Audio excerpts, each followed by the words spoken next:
Bonjour et bienvenue à toutes sur L'Art de s'aimer, le podcast qui vous accompagne dans votre voyage vers une estime de soi renforcée et une vie plus épanouissante.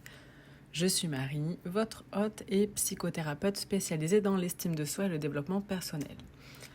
Aujourd'hui, nous allons explorer un sujet crucial et souvent méconnu, les mécanismes de défense et l'auto-sabotage. Avant de commencer, je vous invite à découvrir mon programme en ligne, renforcer l'estime de soi et réaliser votre potentiel. Si vous êtes prête à faire le premier pas vers une version plus confiante et épanouie de vous-même, ce programme est fait pour vous. Vous trouverez plus d'informations en description de cet épisode.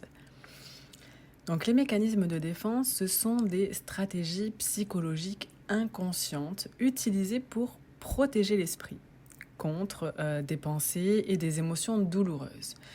Ils se développent souvent à partir d'une situation stressante ou d'un traumatisme et deviennent des habitudes qui peuvent nuire à notre bien-être à long terme. Donc on va prendre l'exemple de Claire. Elle a grandi dans un environnement où elle se sentait souvent critiquée et jugée. Et pour se protéger de ses sentiments de douleur et de rejet, elle a développé un mécanisme de défense consistant à éviter les situations sociales où elle pourrait être jugée. Ce mécanisme, bien qu'il soit utile à court terme, limite ses interactions sociales et renforce son isolement. Des études montrent que les mécanismes de défense sont souvent utilisés par les personnes ayant une faible estime de soi pour éviter la confrontation avec des aspects douloureux de leur identité. L'évitement est un mécanisme de défense courant. Il consiste à éviter les situations, les personnes ou les pensées qui provoquent de l'anxiété ou de la détresse. Cependant, l'évitement ne fait que repousser le problème sans le résoudre. Par exemple, Claire évite de parler en public ou de participer à des événements sociaux parce qu'elle a peur d'être jugée. Alors évidemment, cela la protège temporairement de l'anxiété, mais ça la limite également dans ses opportunités de croissance personnelle et professionnelle.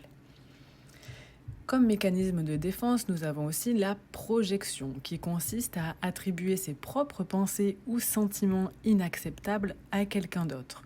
Cela permet de ne pas avoir à faire face à des aspects de soi-même que l'on préfère ignorer.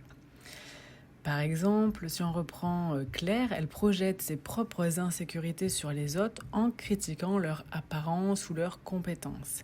Et cela lui permet de détourner l'attention de ses propres sentiments d'inadéquation. Donc nous avons vu l'évitement, la projection, il y a aussi la rationalisation, c'est le processus de trouver des justifications logiques mais incorrectes pour des comportements ou des sentiments inacceptables. Par exemple, Claire se dit qu'elle n'a pas vraiment besoin de se faire des amis parce que des relations sont trop compliquées et prennent trop de temps. Cela justifie son isolement, mais ne répond pas à son besoin fondamental de connexion. Les mécanismes de défense activent des régions spécifiques du cerveau liées à la régulation émotionnelle, comme l'amygdale et le cortex préfrontal. Et ces processus inconscients peuvent réduire temporairement l'anxiété, mais peuvent aussi renforcer des schémas de pensée négatifs. Donc l'auto-sabotage, qu'est-ce que c'est ? Bien, c'est un comportement par lequel une personne empêche délibérément ou inconsciemment son propre succès ou bien-être.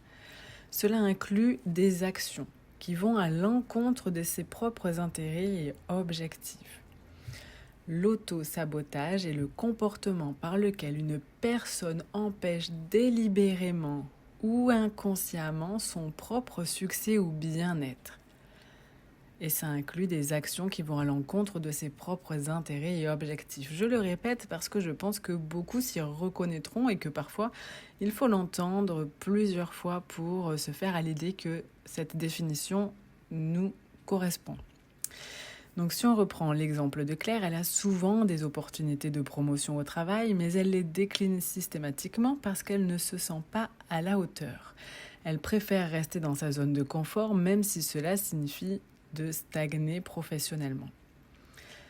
L'auto-sabotage est souvent alimenté par des croyances limitantes telles que je ne suis pas assez compétente, je ne mérite pas le succès, ou encore je vais échouer de toute façon. Et ces croyances, elles proviennent de messages internes négatifs qui ont été intégrés au fil du temps.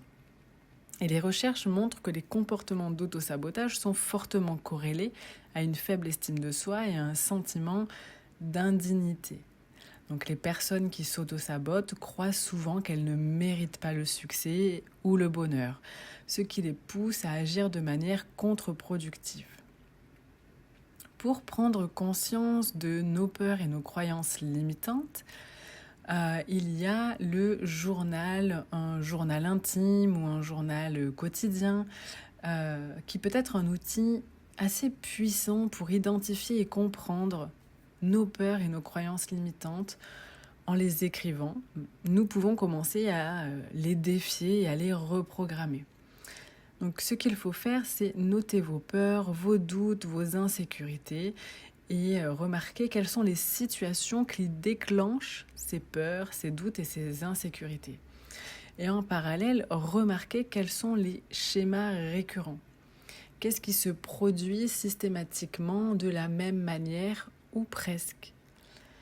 Si on reprend l'exemple de Claire, elle commence à écrire chaque jour sur ses sentiments et elle réalise que sa peur du rejet est souvent liée à des expériences de son enfance où elle se sentait constamment jugée.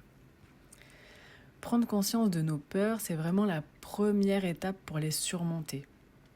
La peur de l'échec, de l'abandon ou du rejet sont des peurs courantes qui peuvent alimenter l'autosabotage. Et en identifiant ces peurs, nous pouvons commencer à les confronter et à les reprogrammer. Notre inconscient joue un rôle majeur dans la formation et la maintenance de nos peurs et croyances limitantes. Les expériences passées, souvent de l'enfance, sont stockées dans l'inconscient et influencent notre comportement sans que nous en soyons pleinement conscientes. Les neurosciences montrent même que l'amygdale, une structure du cerveau, joue un rôle clé dans la réponse émotionnelle et la formation des souvenirs de peur. Et ces souvenirs peuvent être réactivés par des situations similaires à celles vécues par le passé, entraînant des réactions de peur et d'évitement. Donc pour changer ces schémas, il est crucial de les amener à la conscience. Et donc cela peut se faire par le fait justement d'écrire et de les mettre en évidence, de les remarquer, par un accompagnement en thérapie, en psychothérapie, en thérapie brève, pour explorer et comprendre vos peurs et les croyances qui peuvent être reliées, en hypnose pour accéder à l'inconscient et reprogrammer des croyances négatives. C'est un outil très puissant qui demande aucun effort ou très peu de votre part, qui est très doux et avec des résultats vraiment puissants. Et il y a aussi des techniques de programmation neurolinguistique qui consistent à identifier et modifier les schémas de pensée négative. Pour s'ouvrir à une nouvelle perception de soi, il va falloir remplacer les croyances limitantes par des affirmations positives, réalistes. Et ça peut aider à reprogrammer votre esprit. Par exemple, au lieu de je ne suis pas assez bien, dites-vous je suis digne d'amour et de respect. Je vous partage sur mon site internet une liste d'affirmations positives. Je crois que j'ai fait un audio aussi, une petite séance d'hypnose à ce sujet. Si vous me faites un petit message, je peux vous partager une liste personnelle. Donc les affirmations positives, réalistes, encore une fois, que ce ne soit pas à l'opposé de ce que vous pensez, que ça vous paraisse, que ça soit OK quand même avec une partie de vous, sont un outil très puissant aussi. Il y a la méditation et la pleine conscience. Donc pratiquer la pleine conscience pour rester ancré dans le moment présent et accepter vos pensées sans les jugements. La méditation, elle peut aider à réduire l'anxiété, à améliorer l'estime de soi. Je sais que la méditation peut sembler difficile pour certaines d'entre vous. Et il est important de ne pas se culpabiliser si vous trouvez cela difficile au début.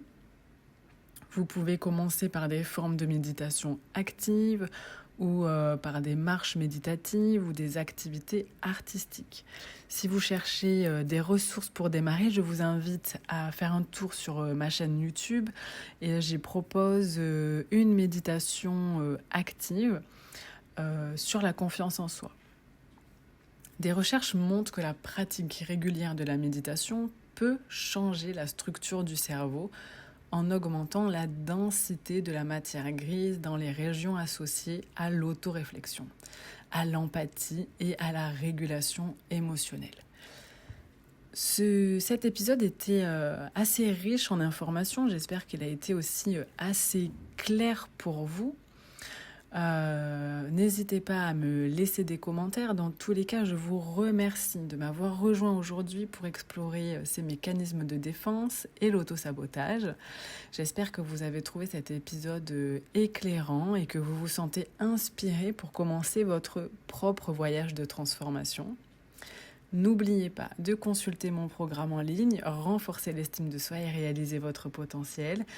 J'ai également conçu un coffret Sérénité dans lequel vous pouvez trouver un workbook avec 9 exercices puissants pour vous aider à améliorer la gestion de vos pensées négatives, la gestion de vos émotions, la compréhension de vous-même et aussi votre estime de soi. Il y a plusieurs produits que vous recevez en direct à la suite de l'achat de ce coffret. Je vous laisse voir toutes les infos dans la description.